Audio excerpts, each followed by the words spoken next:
We visited Denali National Park near Healy, Alaska in the summer of 2018. If you would like to get notices when I post again, be sure to subscribe right here. Just click on that button. Denali is 7,408 square miles. It was established on February the 20th, 1917 and has about 500,000 visitors each year. Its big draw is Mount Denali, which is about 4 miles high and the tallest mountain in North America. These are the boundaries of Denali. There's only one road in and it's 92 miles long. The rest is wilderness area you have to walk in. The first 15 miles you can drive your car in, but after that as far as you can go with your car, and then you have to take a bus for the other 77 miles. We will take 2 or 3 bus rides while we're in Alaska. For the first 2 days we'll be with a tour group and the last 3 days on our own. Now it's time to arrive at the depot at Denali National Park. We'll be getting on our bus again and looking around some more.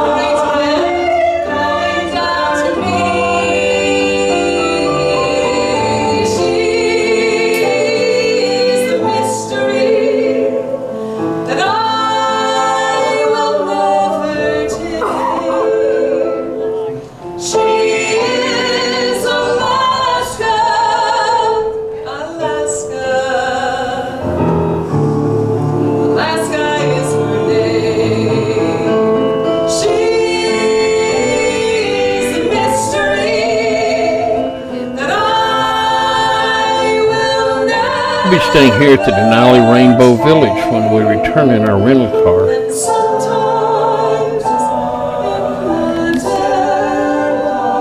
Finally, after 5 days of looking, we see some moose. I swear, Alaska calls my name.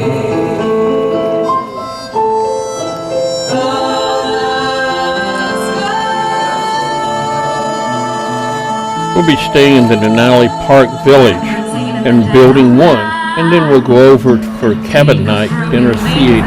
This is the Deborich room, right here. You were only waiting for this moment to arise.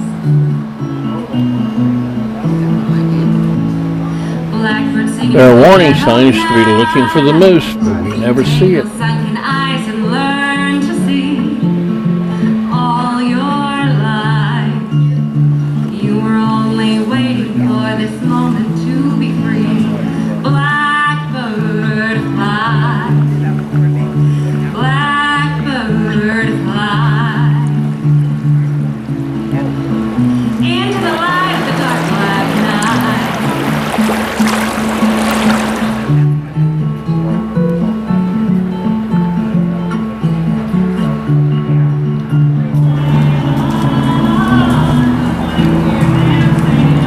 Blackbird singing in the dead of night. Take these broken wings and learn to fly. All your life, you were only waiting for this moment to arise. You were only waiting for this moment to arise. You were only waiting for this moment to arise.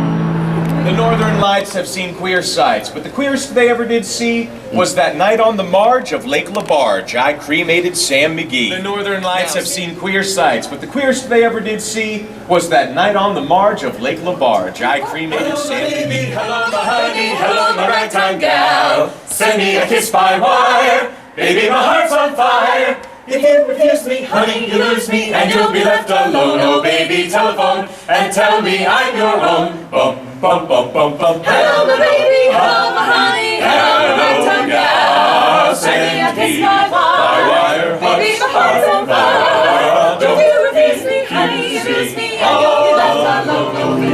Welcome to Alaska, the Alaska cabin night. You've traveled far and we know you're starved, so we're gonna treat you right. Welcome to Alaska, you're in for such a treat. You'll really like the food, the fun, and the people you will meet. Get to know your neighbors, they seem like real nice folk. We've got some entertainment that's full of worth and hope. Alaska is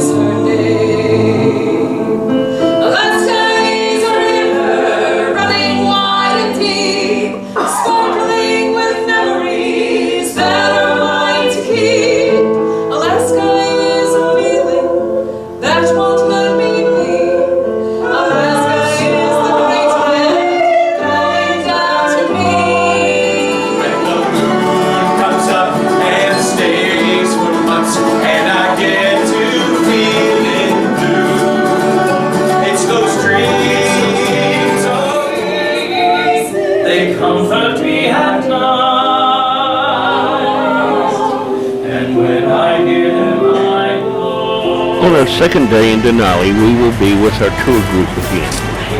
We'll gather in the main lobby of the Denali village where we'll eat breakfast, and then we'll catch a shuttle to Jeff Keene's Husky Homestead to see a presentation about huskies.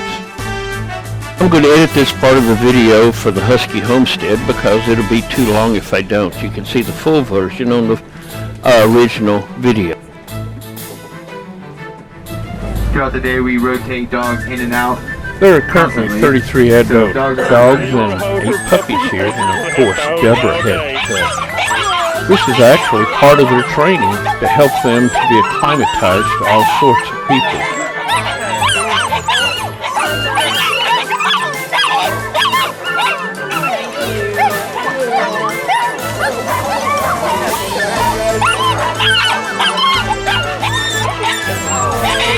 Deborah's favorite part.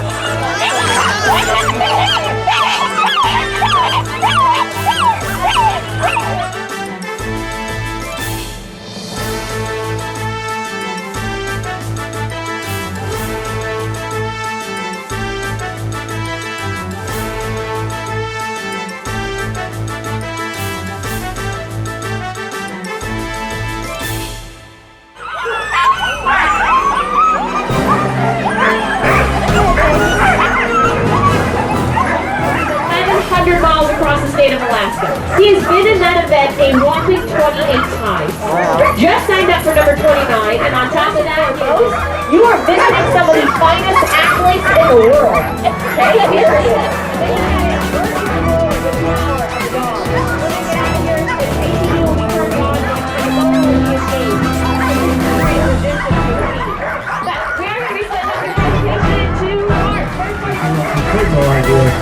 You can see that. And you thought it was a very computer system. And you could probably just keep on going. When we brought it after a couple minutes, I didn't even think on this. He was going to see it from the side of the mountain. We used to see the rear end going down the trip. These little players security guards. At 4 months old, they're taken from their mother and put into Puppy Homestead, where they learn to socialize with the rest of the puppies. This is an event where men and women compete on an even playing field. All right? In fact, that's because we're not the athletes, right? If we were the athletes, there probably would be an athletic or a men's and a women's division, like there is in every other athletic event. But we're not the athletes. The dogs, they are the ones running to know, not us. We are animal trainers. First and foremost, we are animal psychologists. This here is an example of the sled that you may see out there on the trail. I'm not going to take too long to bore you with the differences between the sleds. Empty, they all weigh about 50 pounds. Granted, I want to take 1 second to brag about how my father was a gentleman who redesigned this sled in 2006. Historically, the musher, they stood on the back of the sled, with the cargo out in front. He came up with the concept of creating cargo space in front as well as behind. This put the heaviest item on the sled, the musher, all of a sudden in the center of the ski. And oh boy, did this dramatically improve weight distribution, sled handling, and steering, but it also provided a place to sit down. Really good idea. It only took him 200,000 miles of standing up on the back of a dog sled to figure out how to sit down. I think that's hilarious. He showed up to the start of the Iditarod in 2006 with a sled that looked something like this, and everybody laughed at him. They said, "Oh, Jeff, he's getting so old, he needs a place to sit down." Well, I don't know if you heard, but in 2006, my dad won the race sitting down. A single dog could and a single dog would. But 2 dogs are going to be able to pull the sled faster than 1 will. And 3 will do it faster than 2, and 4 faster than 3, 5 faster than 4, 6 faster than 5. Are you with me? Of course you are. But I am working up to something here. When you reach the point of 9 or 10 dogs, you have reached the point where more dogs will no longer Deborah go has fast. to touch one more time.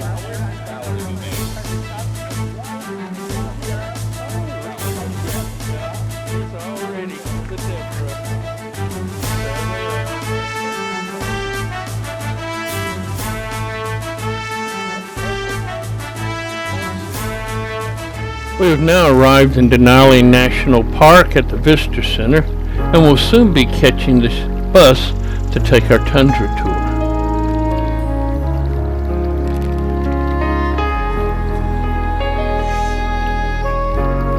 Mount Denali is part of the Alaska Range.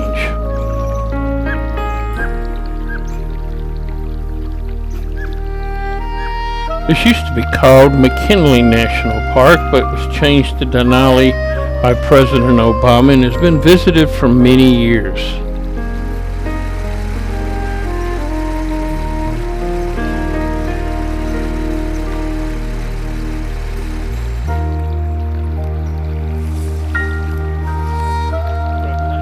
Our first sign of wildlife is this red squirrel trying to find something to eat. And we'll be glad that we're not going to be seeing some of the other wildlife that could be here.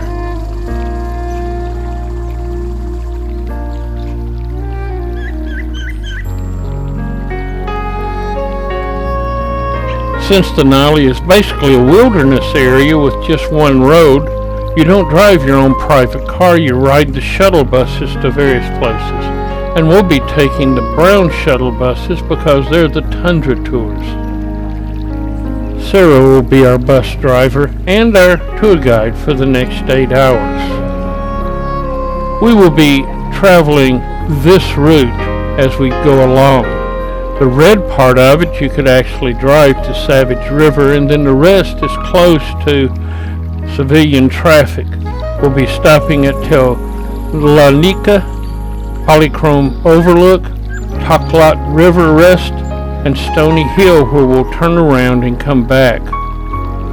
We'll be looking for wildlife, and one of the ways to find wildlife is see other buses that have stopped to look at it. But we'll also be looking for our own. The first thing would be, let's start with kind of the mechanics of it. If you see something that you would like to stop for, and especially if you believe that you're seeing wildlife, first thing and really the only thing I need for you to say is the word stop. Alright, that's it. Give me a nice good loud stop. Especially those of you in the back of the bus. I'm sitting on top of a very large diesel engine up here, so my seat is very, very loud. I have a very hard time hearing. So if you're sitting right behind me, of course you don't have to yell, but even if you're in the middle of the bus and you hear someone in the back of the bus say stop, if you can relay that up to me, that'd be great. But stop is the word that lets me know that you think you're seeing something, and it lets me start the process of getting the bus stopped. You don't have to be 100% certain of what you're seeing. You don't have to be totally sure. We have lots of false alarms out here every day. It is not a big deal. We stop and look at branches that look like antlers, or hikers that look like moose, and rocks that look like bears, and snow patches every day. Snow patches look like sheep. So that's not a big deal. Sometimes you just can't figure things out until I actually get stopped, and then you realize it wasn't exactly what you thought. If that happens, you can just say false alarm. We've now come to the Savage River, and this is the trail we'll be taking the next time we're here. Let's just sit back and watch this tour.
park 300 and grizzly bears. 6.2 million acres. They think we have anywhere between 75 and maybe 100 wolves out in the park. Probably about 2,700 caribou, probably about 2,500 moose, and we're probably right around there, maybe 2,400 sheep or so, something like right in that number. We also have a cat out here, which is called a lynx. We have a wolverine population. They don't know how many lynx we have, nor how many wolverine. They just know that we have them. But we have lots of things like marmots and fox and river otters and beavers and like lots of little animals. So again, that goes back to that really wide diversity, just not heavy concentrations. And that's when it also goes back to the idea that we are going to be looking for either individual animals.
be spending our third day in Denali, but this time we're on our own. We have rented a car, and we've been looking around some and decided to spend a day in Denali on our way south.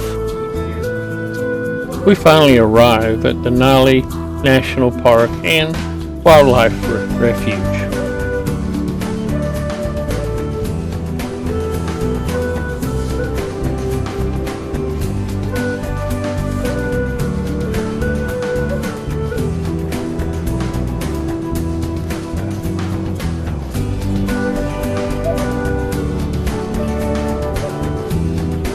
We'll be driving on this road in our car looking for wildlife to the Savage River.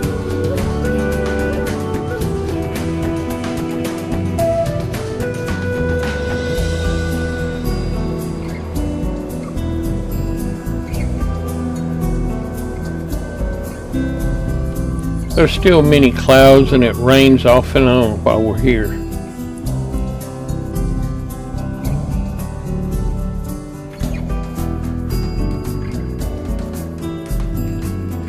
Soon we're passing the Savage River Valley and going to the trailhead.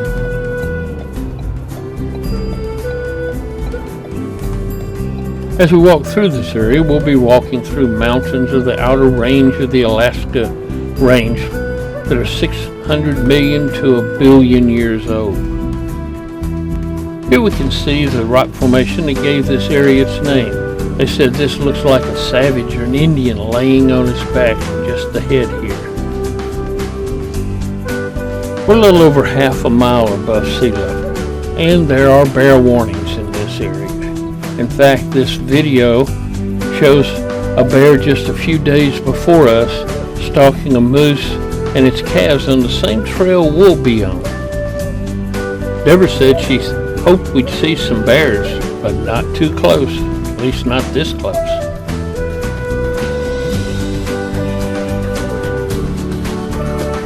And here it's actually walking across the parking lot where we parked.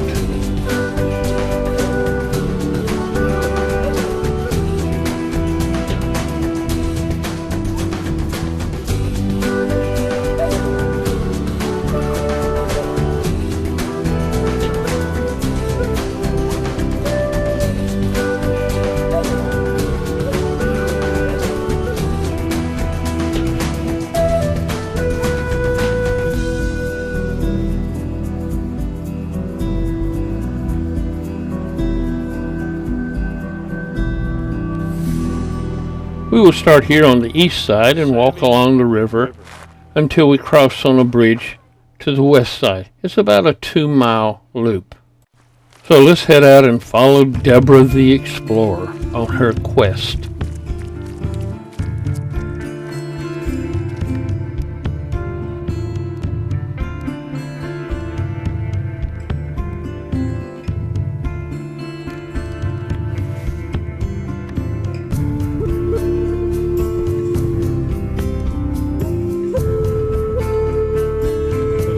This is a very wet area and water just flows right out of the side of the hill.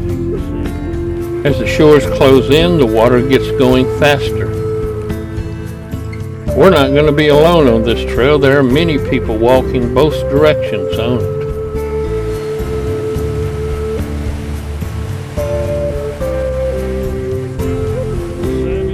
The river eventually heads on down the canyon beyond where we're going to be walking. This is a very rocky area that we will be in, and it's a good habitat, and we see some hoary marmot.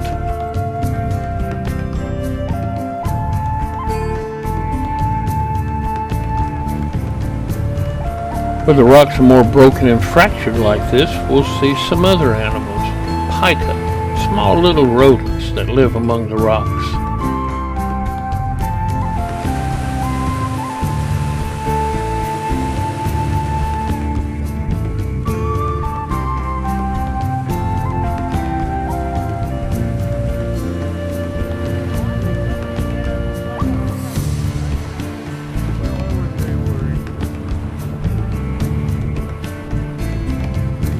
We now come to the end of the improved path, and we're going to cross the river on this bridge and head back the other side.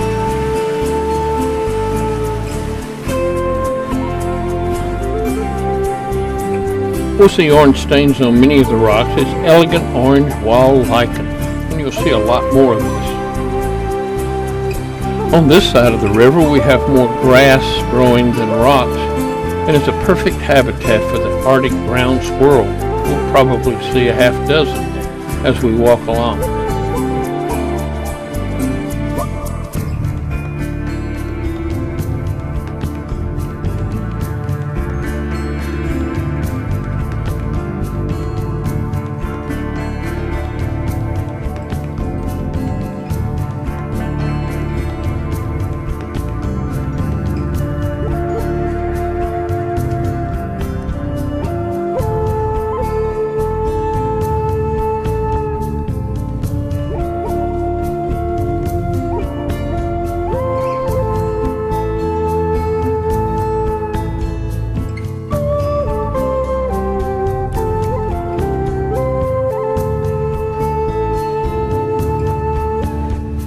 As we head back to the parking lot, you can see that this side of the river is not as steep as the other side was. As you can see, the wide river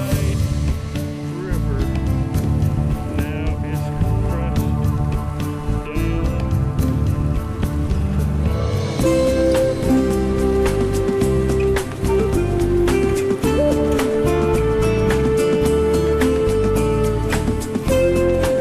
As we cross the meadow, we see that the moose have been in this area.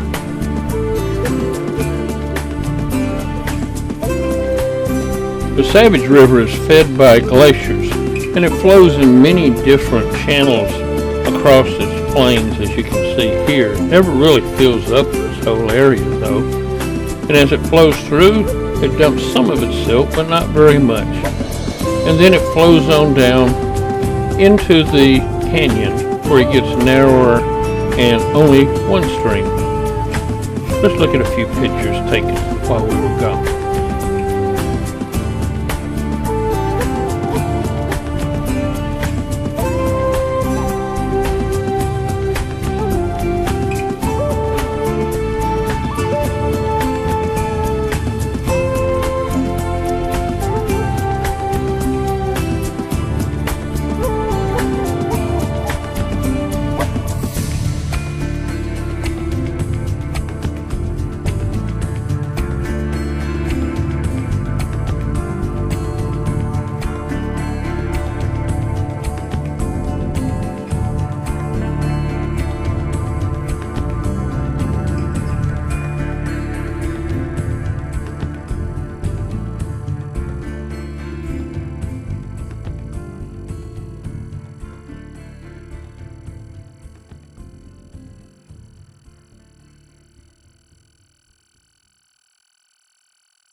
Now it's time to head back down. We stop for a while and look at the Denali River.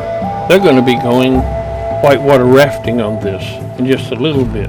They take the rafts and actually slide them down a concrete chute to the water below. Once we have checked into our hotel and done a little shopping, we head back out to the Savage River, driving through the park to see what we'll see. And we're going to see a whole lot. There's some people stopped, wonder what they're looking at. Oh, there are moose over there on the hill.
little bit further on down the road, and hey, there's a moose crossing the road. It's a female.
And then running alongside the road, there's a male moose.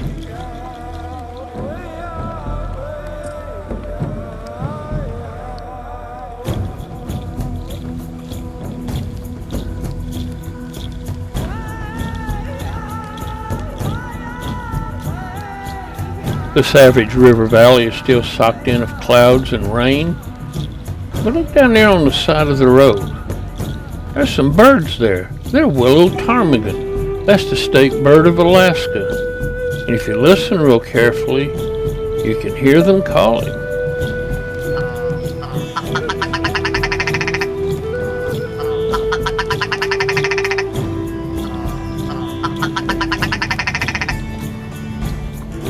And now it's time to head out of the park for the last time. And it's going to start raining on us again. We'll be sleeping the next 2 days at the Denali Rainbow Village RV Park and Motel. We'll be staying in a motel. And you can buy just about anything here. We'll be eating pizza for tonight.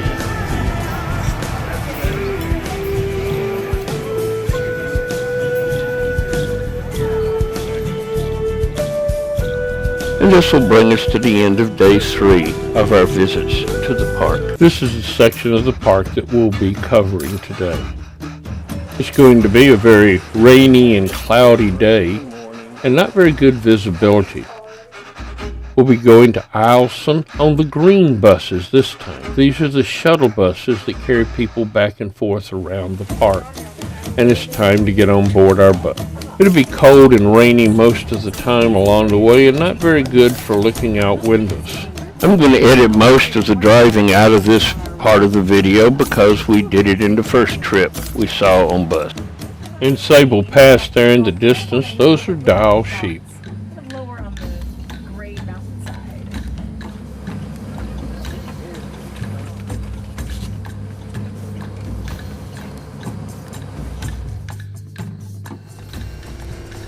As we climb up towards Polychrome Pass there in the valley is a grizzly bear, our first one we've seen while here in Denali on our trips, and it's rather far off. But then as we look to our right, there's a mother bear and her cub up on the hill right beside the bus, just a few feet away.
This gives you a good idea of how close it is on the road here sometimes. And remember, this is a two-way road.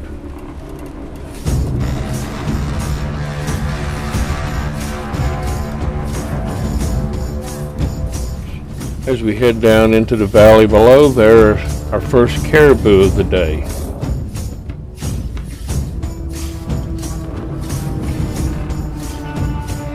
And now we've reached mile 66 at Owlson Visitor Center at the base of Mount Denali. This is as close as you can come to Mount Denali without climbing it, and there outside the window is the spectacular view of the mountain. Well, somewhere in the fog and rain, there he is. This is what it looks like on a clear day, but since only 1 out of 10 days are clear days, they've drawn an outline of the mountain on the window, as you can see, and so here's where it would have been. We'd intended to walk some trails here, but since it's so rainy and foggy we can't see anything, so we decided to go back on the same bus we came on instead of catching a later bus. And there in the fog and mist are some more caribou.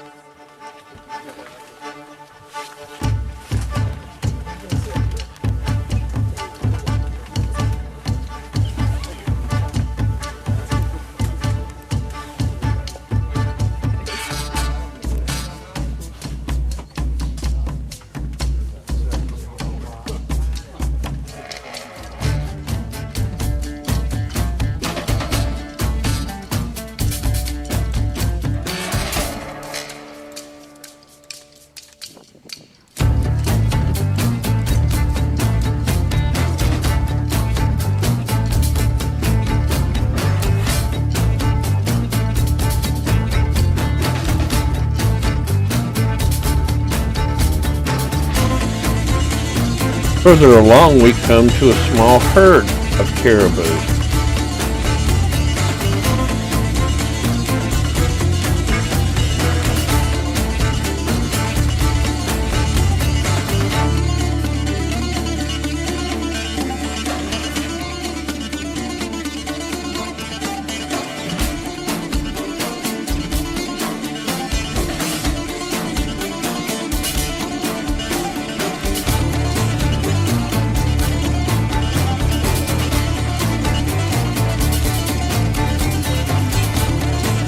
Then up on the mountain, somebody spots a grizzly bear. No, wait, there are 3. A mother and 2 cubs eventually we'll see there, high up on the mountain, feeding on the various berries and vegetation there.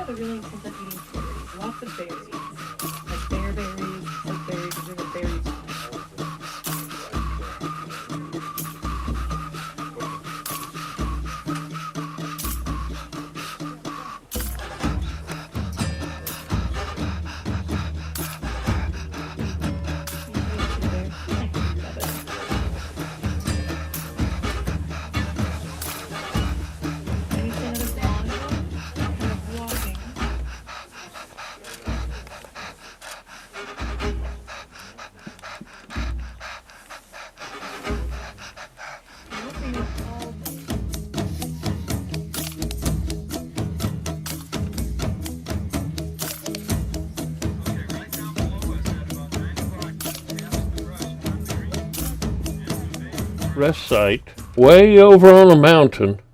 There's another dog sheep by itself, probably a ram.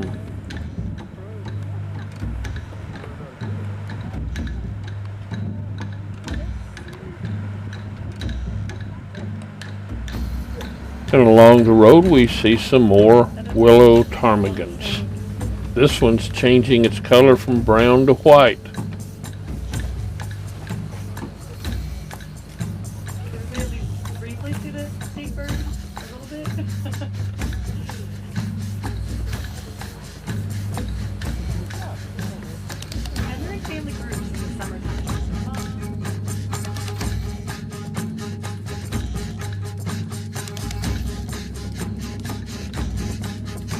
And our last wildlife sighting of this trip will be a northern hawk owl up on top of a tree beside the road.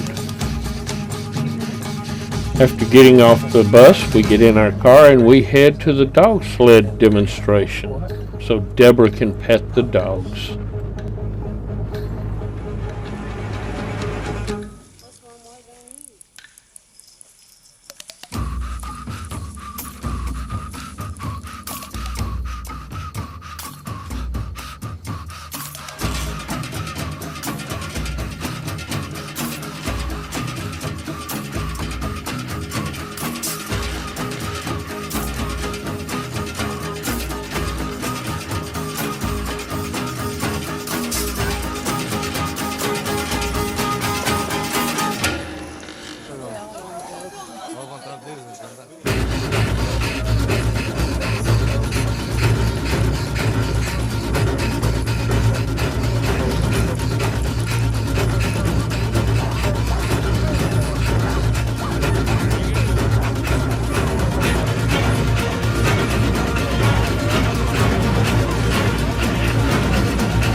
Go to Eat at the Bake, the oldest building in the town. It's been here so long, it's settled many different times, and the floors are just totally cockeyed and unlevel.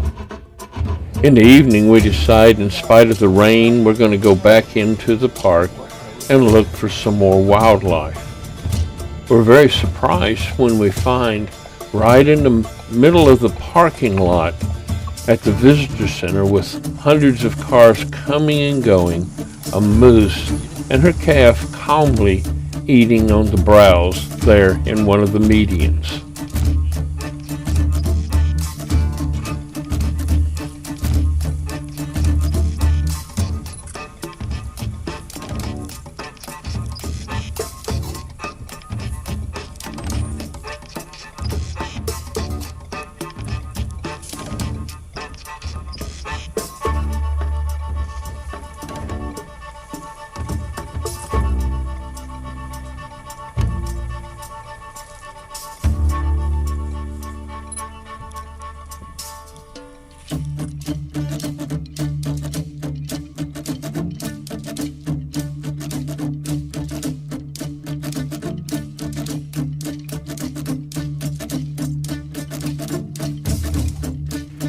This ends our third day in Denali.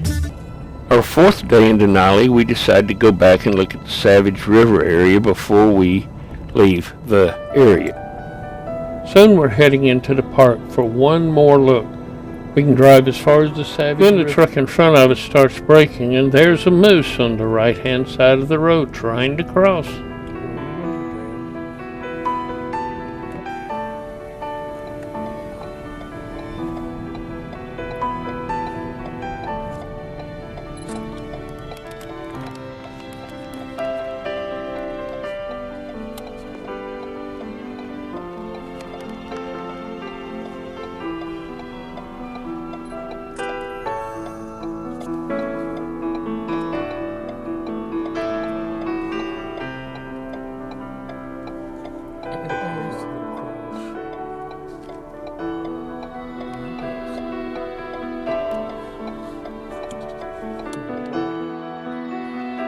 And this will end our fourth time going to Denali. We'll have one more time.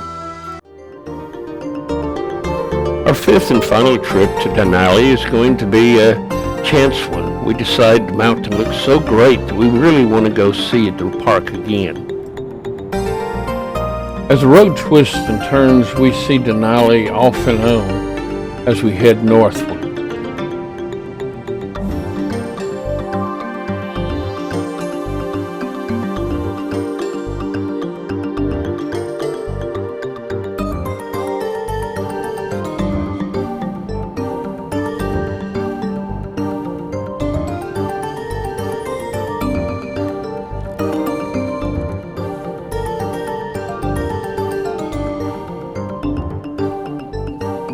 Denali is so beautiful, we decided to get off the road to look at it better.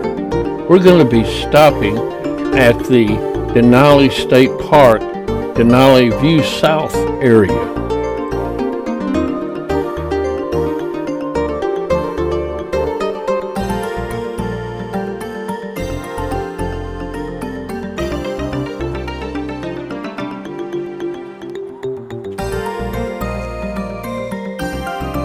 As we continue to look at the mountain, we start to think, it might be good to go try and see it again in the park itself.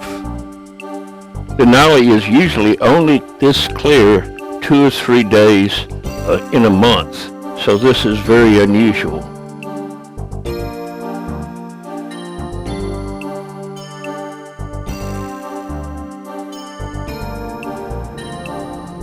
As we drive on, we decide it's going to be time to stop at the park and maybe see if one of the buses has a place available for us to get on it. We'll be seeing the Alaska Range, which Mount Denali is a part of. We have to actually drive over this range to get to Fairbanks.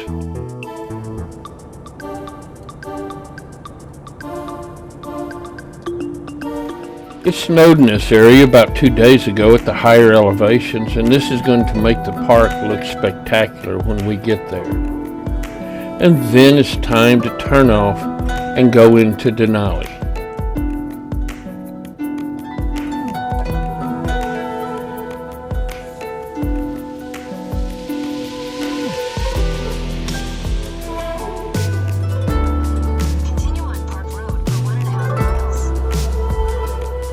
Our first stop will be the Wilderness Access Center to see if there are any available seats on the buses. We find out that the last bus to Talcott does have seats. And then we go to the Visitor Center, eat lunch, do some shopping, and then decide, since we have a few hours, we're going to drive out to the Savage River in our car.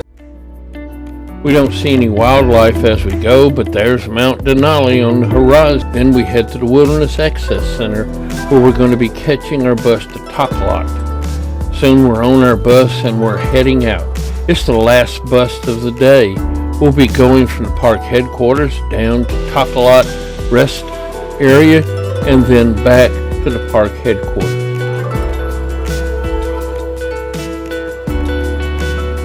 Many things have changed since our last bus ride-in about a week ago. The plants are starting to look their fall colors, and the mountains are beautiful with the snow that has fallen on them. I'll be taking hundreds of pictures because of all the beauty there.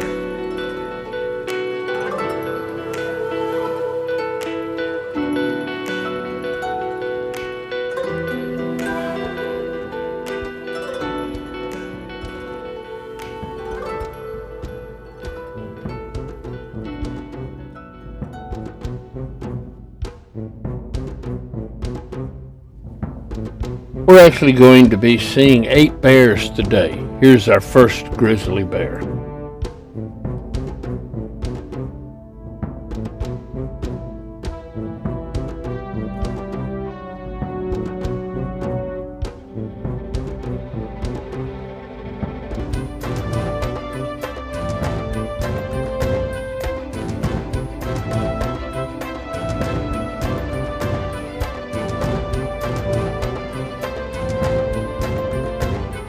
And then we come upon a caribou.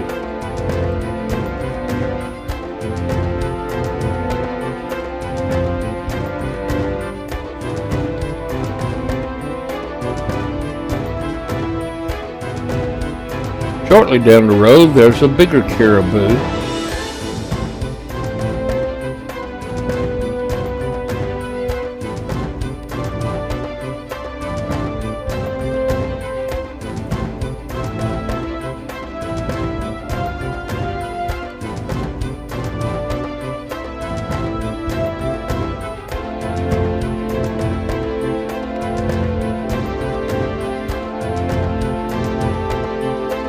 The reds, the yellows, and the golden colors are coming out beautifully in the fall.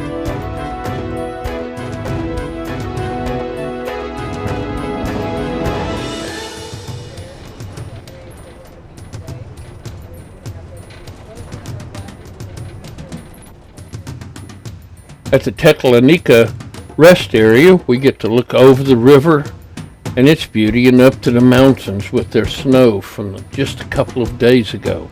They'll be closing down the park in about a week, so we're on some of the last trips that we'll be going through the park before next year.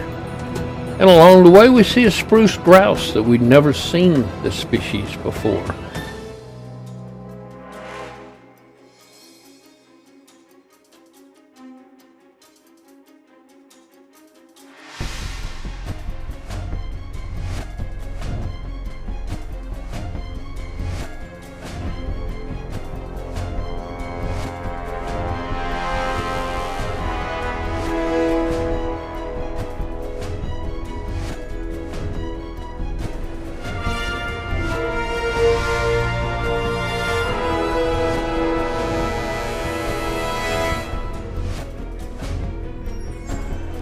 Up on the hill, somebody spots a sow and 2 young yearling cubs feeding, getting ready to hibernate in just a few months.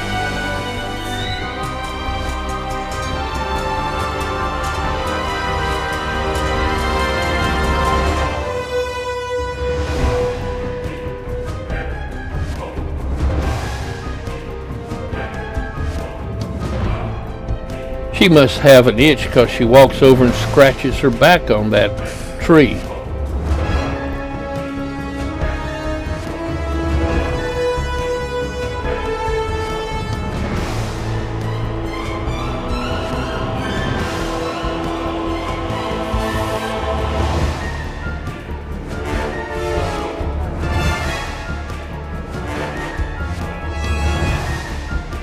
And then as we drive on, there's Mount Denali to be seen. It's really beautiful in the haze, and up we go in Sable Pass.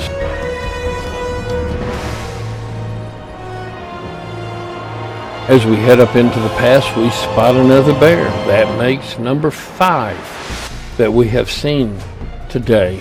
And again, it's feeding, probably on berries and grass.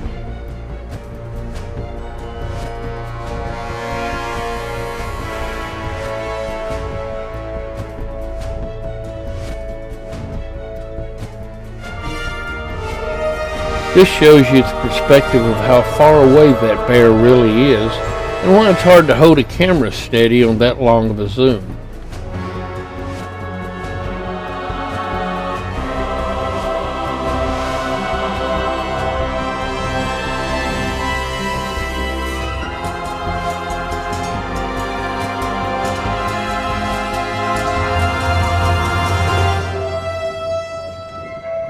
As we come down out of Sable Pass, we cross the east fork of the Talcott River, and then we head up again into Polychrome Pass.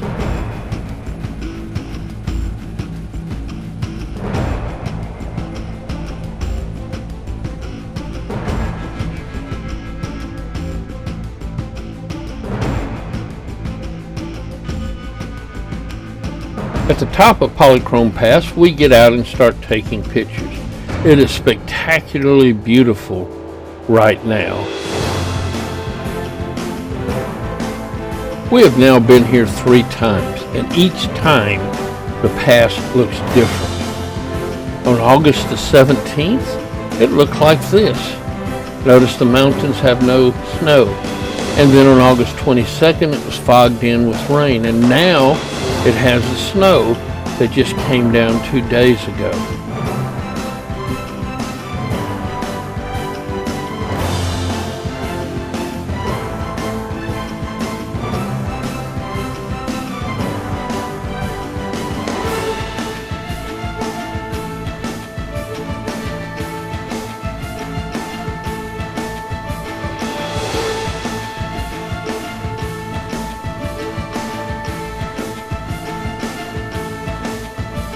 One more look around the view from Polychrome Pass, and it's time to get on the bus and head out again.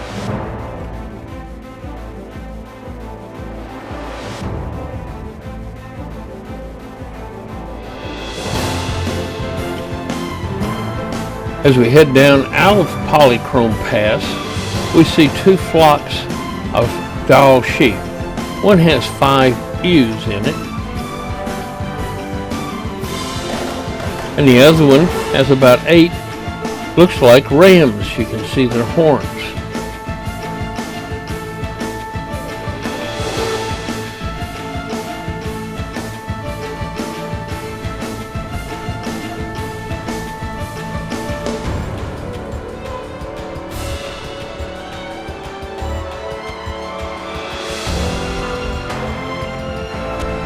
Soon we're driving along the Toklat River. This is going to be where we stop and turn around at this rest site.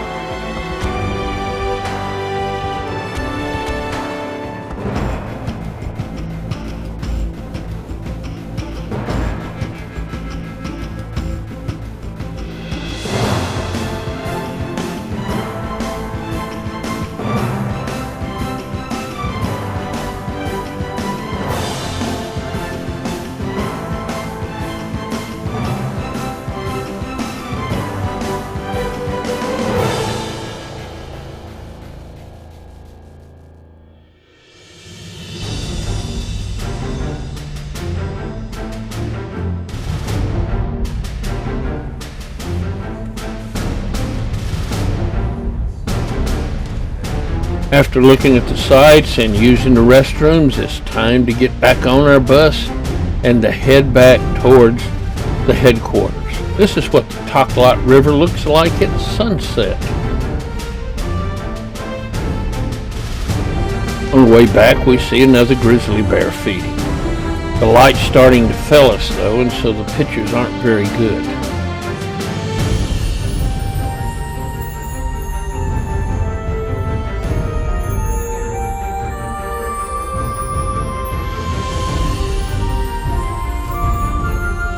As the sun sets, it leaves a golden glow on the mountains around us, and it's really spectacular. The pictures don't do it justice.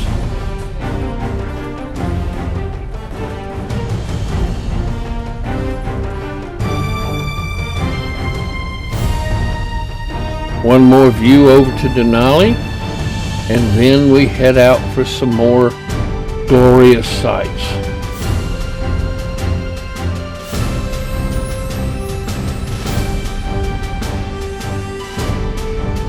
There crossing the road, that's a willow ptarmigan.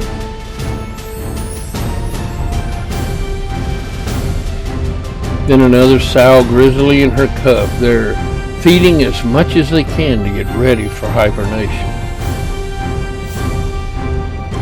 And then the setting sun shines just on the tops of the mountains, and it gets dark and we drive back This brings us to the halfway end of this in video. the dark.